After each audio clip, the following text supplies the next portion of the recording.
dans Jinjinme. J'en étais arrivé à un passage extrêmement intéressant. Pour moi, il décrivait vraiment le secret du zen, où il parlait du sujet et de l'objet.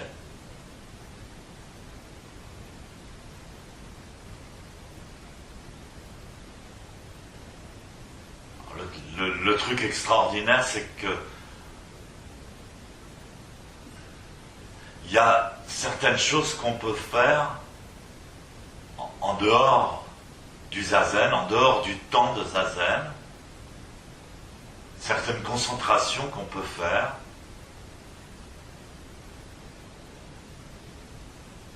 et qui sont impossibles à réaliser au travers du zazen, de la posture du zazen, de la pratique du zazen.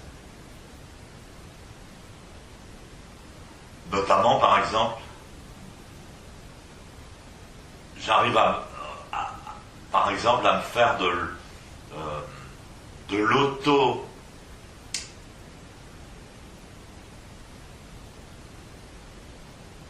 ostéopathie, par exemple, en dehors du zazen. C'est-à-dire, si j'ai mal à une épaule ou le foie contracté, je peux me concentrer sur cette partie du corps, la lâcher, et y faire circuler l'énergie par ma concentration. Par contre, pendant zazen, je ne peux pas le faire. Quelque chose que je ne peux pas faire pendant zazen. Alors je me suis demandé, mais pourquoi ? La réponse, c'est que pendant zazen, le sujet et l'objet sont indifférenciables. Et ce qui est surprenant, ils sont indifférenciables mentalement,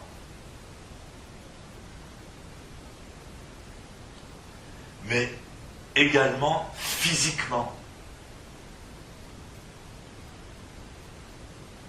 Ce qui veut dire que la posture physique, physiologique, l'attitude posturale du zazen engendre directement l'indifférenciation sujet-objet. Bon, vous comprenez sans doute peut-être rien à ce que je raconte.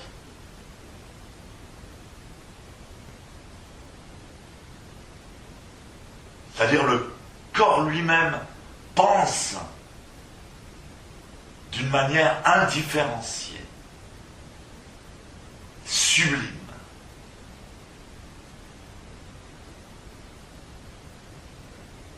C'est pas seulement une attitude mentale. Ça, c'est très important, d'autant plus que Maître Deshimaru disait toujours la posture, c'est le plus important. Certains disent c'est pas tellement important de se tenir droit, il faut s'asseoir confortablement, c'est pas grave si vous avez le dos voûté.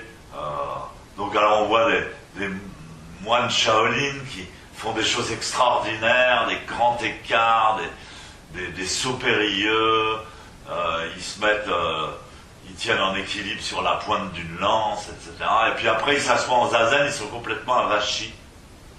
Et visiblement, ils n'ont rien compris du zazen à travers leur posture ou leur corps.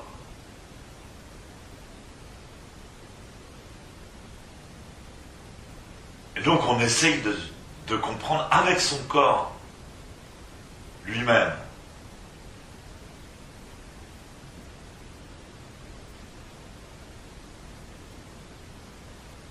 Pourquoi est-ce que cette posture, le fait d'avoir la colonne droite, le fait d'être en lotus, le fait d'avoir la tête droite, pourquoi ça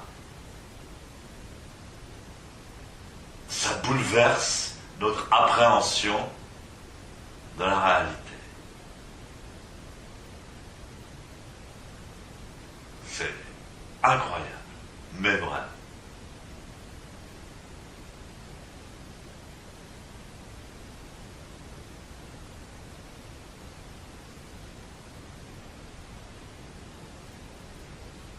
Et donc dans le Shinjinmei, ils disent donc finalement le sujet et l'objet sont tous les deux ku. Ku en fait c'est la substance divine.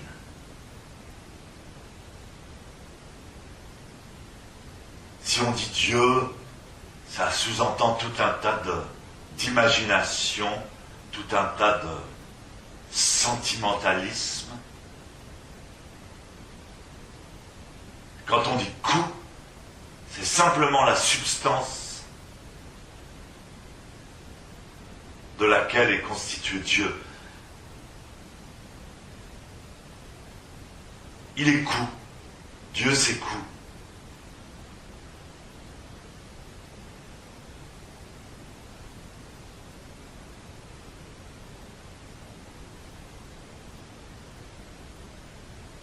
Maître de Shimaru nous a toujours répété, c'est pour les débutants, l'enseignement aux débutants qu'on donne aux débutants, c'est l'ego est sans nous-mêmes. Il avait choisi cette phrase parce que nous-mêmes fait partie de la philosophie, disons d'ascendance grecque, gréco-romaine.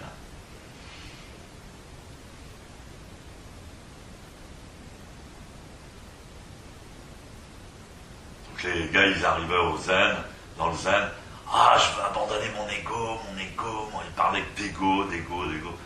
C'est disait, mais l'ego est sans nous-mêmes.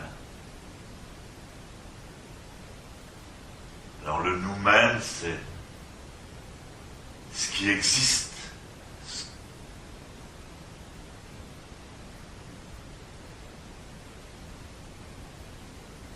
Une apparence reconnaissable.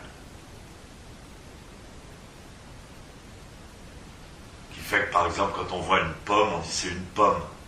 Le nous-mêmes de la pomme, c'est d'être une pomme.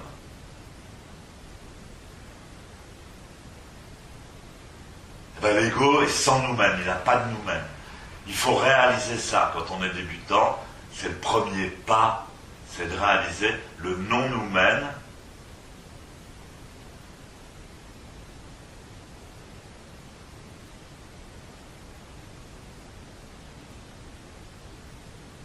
Et K avait été voir son maître Bodhidharma et il lui avait dit j'ai un ego pourri, j'ai un sale ego, j'ai un sale karma.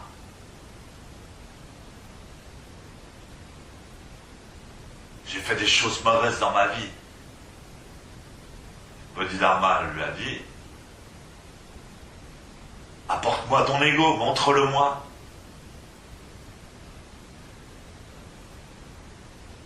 À ce moment-là, Eka est resté un petit peu effaré. Il a dit, mais je ne peux pas le saisir.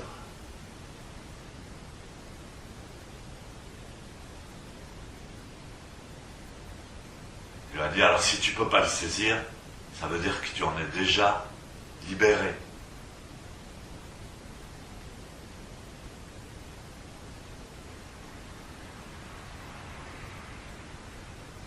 Alors une fois qu'on réalise avec le temps que l'ego est sans nous-mêmes,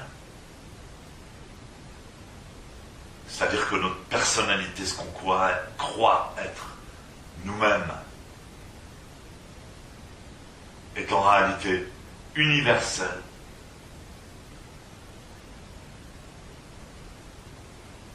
On se dit, mais alors, quand je vais mourir, qu'est-ce qui va rester de moi? Si mon ego est sans nous-mêmes,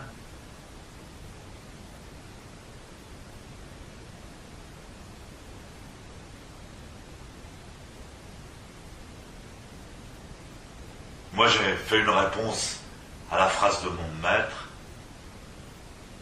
qui dit l'ego est sans noumène. J'ai répondu, le noumène est sans ego. Notre vrai noumène, c'est-à-dire notre éternité. Quand on dit je suis, je me souviens plus ce que je suis, mais je suis. Je me souviens plus qui je suis, mais je suis. C'est ça le noumène.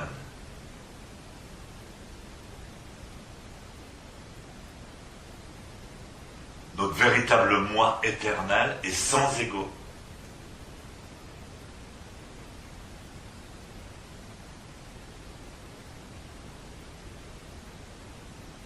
Tout ça, c'est la relation entre le sujet et l'objet, qui sont tous les deux coups et à la fin indifférenciables.